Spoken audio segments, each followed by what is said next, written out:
Can't see a thing, the sun's in my eyes. I'm gonna wait until it disappears. It's probably gonna take about 3 hours.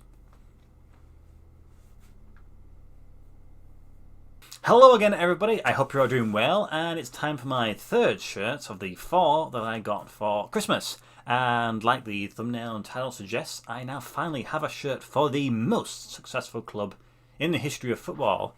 Some of you may be sat there thinking, hang on a minute, didn't you get a Real Madrid shirt recently? Yeah, I did. I got this one. But they're not technically the most successful team in football. Well, who is it? Could it be possibly Rangers? They win a lot of leagues, don't they? Not recently, they've not been as successful, but they're slowly pulling it back. But no, it's not Rangers. I've had that one for quite some time. Well, I remember Nacional from Uruguay. They're quite successful. They've won a lot of league titles.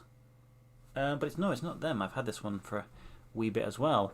It's actually from a country that I'm yet to own, and to be honest, I have a feeling a lot of you are going to be owning the same shirt, or at least a version of the season shirt, because of the price. It is, of course, ta-da! Al Ahly of Egypt, the world's most successful club. Nothing on the back, to be honest. It's all about the front. Some of you may recognise this shirt already, and for those of you who don't, I shall dress the mannequin and I will hit you up with some information, some facts about the club and the shirt itself.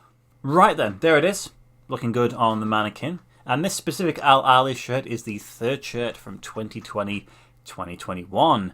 And it's one that some of you may recognise because it is readily available to buy in the UK on the UNBA website. Or should I say, was readily available. This particular version is no longer for sale. They do, however, have the home shirt and the away shirt. Now, it was between the home and the third shirt for me. The away one is a grey. It doesn't really do anything for me. And the home, because it is more it is the traditional colours of Al Ahly, I had to decide, do I want to go for something a little bit different or traditional? And I went for the different because, well, it's me, isn't it? That's how it goes.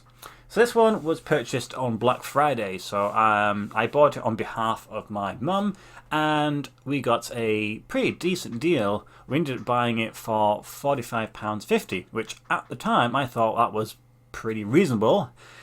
However, when it came to doing some additional research when I was uploading to my website, I realised that following Christmas, sort of Boxing Day sales, it was further reduced to £19.50. Yes, so you can imagine me seeing that. I was like, wow.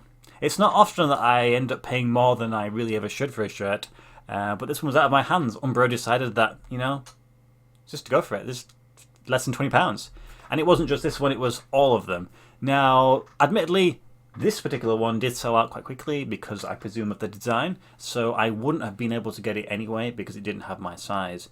However, there are still, at the time of recording, maybe not when it gets released, small and medium in the home and every size available in the away, which makes sense because it is the least appealing of the three.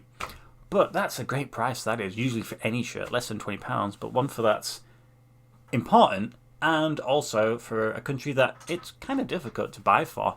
It's been a while. I always kind of knew that it was going to be an Al Ahly shirt that I was probably going to get from Egypt. It could have been their main rivals, or biggest rival, should I say, Zamalek. I've seen a few of those floating around, Macron shirts, but sometimes they've either not had sponsors or they've just not been my size. So if I was to get another one, it's probably going to be Zamalek, which would be cool to have both the big teams from Cairo together. So yeah, this one is really nice. With regards to specifics of the shirt, there isn't really any unique identifiers going on that make it sort of stand out itself. The crest is a couple of seasons old now because there are 2 more stars added to the bottom. Those stars on the bottom are representing their Champions League victories. Now, they are, with being the most successful team in the world, they are the most successful team in the continent of Africa also, and they've just recently won their 9th and 10th Champions League trophies back to back.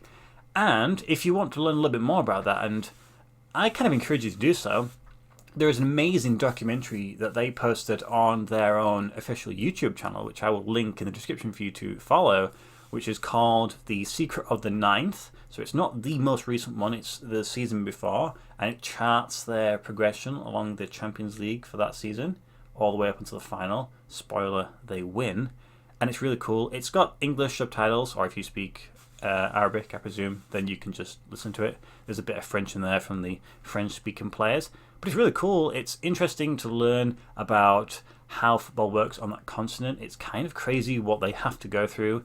There's quite a lot of intense situations regarding just weird situations, throwing stones at them, and sort of just precarious moments with fans and countries that they have to travel to. But I found it was quite interesting and interesting, even though sometimes I was kind of thinking, don't really know what's happening right now. Presume it's a football game. But that's really cool. So if you're interested in learning a little bit more about the club, I encourage you to watch that one. But yeah, that's kind of really all I need to say, to be honest. It's my first one from Egypt. It's another African club that is in the list, another North African. I kind of want to find some more sort of in the centre, but it's just how it is. But yeah, I'm pretty sure I've seen quite a few people already posting these on Instagram, not just the third one, but the home one as well. So I think if you've yet to buy one, this is the best opportunity to do so. And it does come with tags. I know a few seasons ago, Classic Football Shirts, they posted a few, but they'd never had tags for some reason, so that was a bit weird. Otherwise I would have grabbed one back then. But yeah, I'm very happy. Yes, we pay a little bit more, but sometimes I would have missed out on this one regardless. Though I would have been just as happy with the home one, I guess. But yeah, that's it. Let me know. What do you think? Pretty cool. Did you grab one yourselves? And yeah, I hope you guys have a good weekend ahead. And as always, thank you guys for watching. Goodbye.